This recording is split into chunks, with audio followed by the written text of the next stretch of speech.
মানে স্কুলে নিয়োগের কথা বলছিল, তাই সেই জন্য আমাদের কাছ থেকে বলছিল তোমাদের চাকরি দেবো এভাবে বলার পরে আমাদের 7 লাখ টাকা নিয়েছিল স্কুলে নেওয়ার পরে সেটা আমাকে চাকরিও দিইনি এবং প্রতারণা করেছে আমাদের জমি বেশি আছে বিক্রয় করে 1.5 বছর ঘুরাই নিয়ে বেড়াচ্ছে আমাদের আজ না কাল এক রাজ ও কাজ। এখন আমাদের চাকরি দিইনি, আর যারা চাকরি করছে এদের আমরা চাকরি বরখাস্ত চাই।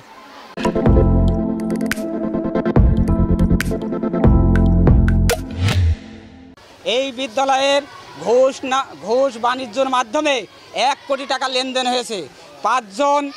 পাঁচজন ক্যান্ডিডেটের দরাজ দিয়ে অন্তত কম 15 জনের কাছ থেকে টাকা নিয়েছে, যার পরিমাণ অ্যামাউন্ট অ্যাভারেজ 8 লক্ষ টাকার উপরে, যা বর্তমান সভাপতি আমাদের কাছে স্বীকার করছে। আমাদের কাছে ভিডিও ফুটেজ আছে এবং আমরা যারা ভুক্তভোগী সে সমস্ত পরিবারের সাথে আমরা কথা বলছি।